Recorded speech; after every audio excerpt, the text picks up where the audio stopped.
আমরা যদি 19 এর পরিবর্তে 91 লিখে ফেলি, এই ভুলটি ধরিয়ে দেওয়ার মতো বুদ্ধিমত্তা কম্পিউটারে নেই। কিন্তু আমরা যদি কোনো একটা রেঞ্জ ফিক্স করে দিই, অথবা আমরা যদি বলি যে এটার নিচে কোনো ভ্যালু ইনপুট করা যাবে না, অথবা এটি ইনপুট করা যাবে না, এরকম করে কোনো ডেট বা টাইম বা কোনো নাম্বার বা টেক্সট এভাবে যদি নির্ধারণ করে দিই, সেক্ষেত্রে আমরা কিন্তু ডেটা এন্ট্রি করার সময় অনেকটা ত্রুটিমুক্তভাবে ডেটা এন্ট্রি করতে পারবো। যেমন ধরুন, সাধারণত আমরা জানি যে একটি মার্ক সাধারণত 1 থেকে 100 এর মধ্যে হয়, এর উপরে কখনো হতে পারবে না। অর্থাৎ কখনো যদি আমরা একটা 10 লিখতে যে অতিরিক্ত একটা 1 বেশি প্রেস হয়ে যেতে পারে, সেক্ষেত্রে এক্ষেত্রে কিন্তু একটা আমাদেরকে একটা সতর্কবার্তা দিবে। এবং যখনই আমরা এই সেলগুলোতে ক্লিক করছি, লক্ষ্য করুন এখানে একটা নির্দেশনা দেখাচ্ছে যে 0 থেকে 100 এর মধ্যে ইনপুট করতে হবে।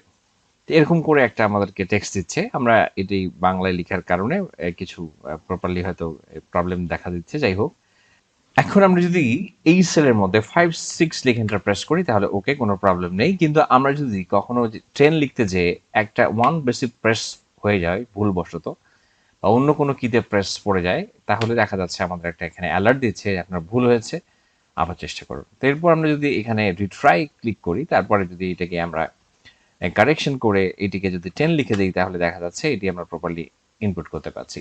তো এই যে ব্যাপারটি, এই যে কাজটি, এক্ষেত্রে এভাবে কিন্তু আমরা অনেক ক্ষেত্রে আমাদের টাইপিং সংক্রান্ত কিছু ভুলগুলোকে সলিউশন করতে পারি। তো কিভাবে এই কাজটি করা যায় মূলত সেটি আমরা শিখব।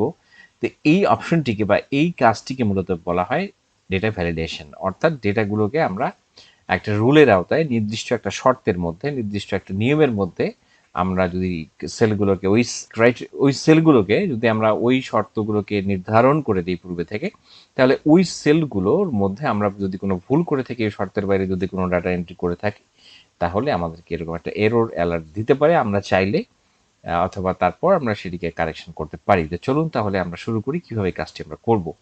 তো আমরা একটা নতুন ওয়ার্কশিট নিলাম। প্রথমে আমরা এটিকে একটু বড় করে নেওয়ার জন্য আমরা চলে যাচ্ছি এখানে। আমরা এটা 20 করে দিলাম। এখন আমরা যে সেলের মধ্যে এই কাজটি এপ্লাই করব, সেক্ষেত্রে আমরা এখানে এখানে আমরা এই সেল, যতগুলো সেলের মধ্যে কাজটি এপ্লাই করব, তো সেখানে আমরা সেটি সিলেক্ট করে নিলাম। সিলেক্ট করে নেওয়ার পর এখানে আমরা সিলেক্ট করে নিলাম। এখন আমরা এখানে আমরা চলে যাব কোথায়? ডেটাতে, ডেটা মেনুতে। ডেটা মেনু থেকে আমরা এখানে চলে যাচ্ছি ডেটা ভ্যালিডেশন। ডেটা ভ্যালিডেশনে ক্লিক করার পর এখানে প্রথমে রয়েছে সেটিংস।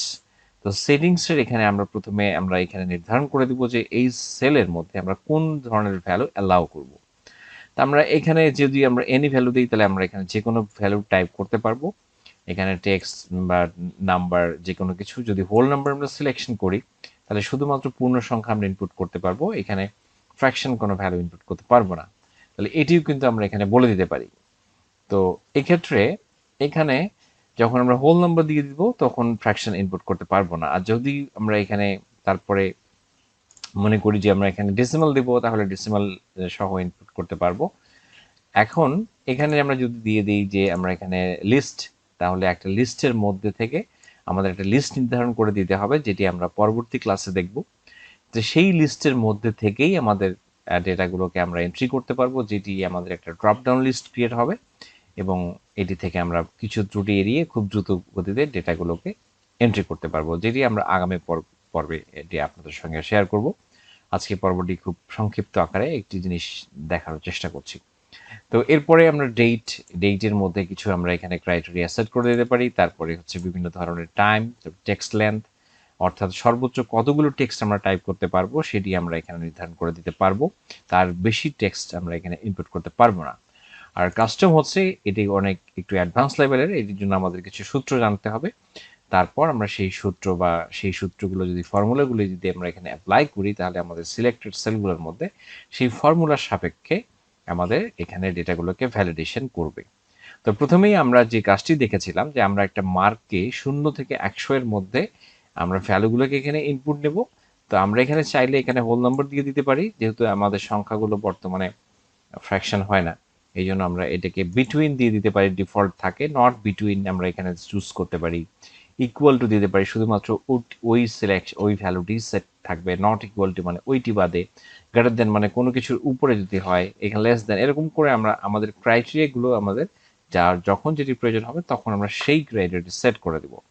আপাতত আমরা যেটি করবো সেটি হচ্ছে আমরা 0 থেকে 100 এর মধ্যে ভ্যালুগুলোকেই শুধু অ্যালাউ করব। এখানে যেহেতু লেখা রয়েছে আমরা কোনটিকে অ্যালাউ করব, তাহলে আমরা বিটুইন 0 টু 100 এতটুকু আমরা অ্যাপ্লাই করব। তো এতটুকু অ্যাপ্লাই করে আমরা জাস্ট ওকে করব। তো এখন আমরা এখানে জাস্ট একটা টাইটেল দিয়ে দিচ্ছি মার্ক। তো এখন পরবর্তী সেলগুলোর মধ্যে আমরা যদি এখন এখানে কোনো ভ্যালু ইনপুট করি 45, 78, 99, কোনো প্রবলেম নেই। তো যখনই আমরা এখানে একটু বেশি এন্ট্রি করে ফেলছি তখনই আমাদের বলছে রিট্রাই। তো এটি আসলে ছিল ডিফল্ট একটা মেসেজ। তো এটিকে আমরা যদি এই মেসেজগুলোকে আমরা কাস্টমাইজ করতে চাই, তো এখন আমরা রিট্রাই করে এখন আমরা 88 দিচ্ছি, তো এখন ওকে, প্রবলেম নেই। তো এই যে একটা ডিফল্ট মেসেজের পরিবর্তে আমরা এখানে দেখেছিলাম যে আমাদের এখানে প্রথমেই থেকেই ক্লিক করা মাত্রই কিছু নির্দেশনা এসেছিল যে নির্দেশনা 0 থেকে 100 এর মধ্যে ইনপুট করুন। এইখানে আমরা এইটি কিভাবে হয় এবং ভুল করলে বাংলা বার্তা কিভাবে আসে সেই ব্যাপারটি আমরা এখানে এখন সেট করা শিখব। চলুন আমরা এখন চলে যাই এখানে, এবার আবার সিলেক্ট করব। আমরা সিলেক্ট করার পর আমরা একটু চলে যাচ্ছি ডেটা ভ্যালিডেশনে। আচ্ছা, যেহেতু রেঞ্জ বাড়িয়েছি, তো এখন আমরা এখানে এদের সিলেকশন ছিলই, এরপর আমরা ইনপুট মেসেজে চলে যাব। ইনপুট মেসেজের এখানে আমরা টাইটেল নির্ধারণ করে দিব। আমরা এখানে ইউনিকোডের ক্ষেত্রে কিছু বাংলায় কিছু ভুল, কিছু যুক্তবর্ণ বা কোনো ফন্টের সমস্যা হতে পারে।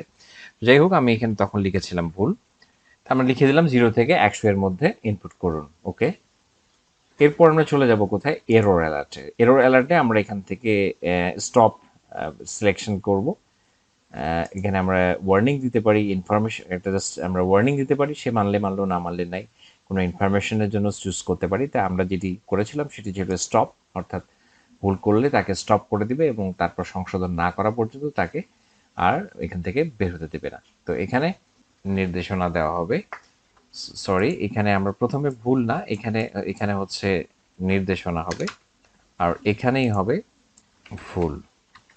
পরবর্তীতে আমরা এখানে দিব যে আপনি যে যা মেসেজ আমরা সেট করতে চাই, এখানে আমরা আবারও লিখে দিতে পারি যে 0 থেকে 100 এর মধ্যে এন্ট্রি করুন। যাই হোক, এইটি আমরা ওকে করে দিলাম। তো এখন লক্ষ্য করুন এই সিলেক্টেড সেলগুলোতে আমরা ক্লিক করলে আমাদের এখানে আগে থেকেই বলছে 0 থেকে 100 এর মধ্যে ইনপুট করুন। তো আমরা এখানে এখানে আমরা এই ইনস্ট্রাকশন অনুযায়ী এখানে এখন টাইপ করছি প্রবলেম নেই, টাইপ করছি প্রবলেম নেই। আমরা যখনই এখানে ভুল করে টাইপ করছি তখনই বলছে যে আপনি ভুল করেছেন, আবার চেষ্টা করুন। তো এই জন্য আমরা জাস্ট এখানে আবার যদি 78 লিখি তাহলে আমাদের কোনো প্রবলেম নেই। তো আশা করছি বিষয়টি চমৎকারভাবে আমরা শিখলাম। টিউটোরিয়ালগুলো যদি আপনাদের কিছুটা হলেও উপকৃত হয়, আপনাদের উপকারে আসে, তাহলে অবশ্যই অ্যাটলিস্ট সাপোর্ট দেবেন পাশে থাকার জন্য, অ্যাটলিস্ট সাপোর্ট দিয়ে উৎসাহিত করবেন। আর এতক্ষণ ধরে ভিডিওটি দেখার জন্য আপনাকে অসংখ্য কৃতজ্ঞতা এবং ধন্যবাদ জ্ঞাপন করছি। ভালো থাকবেন সবসময়।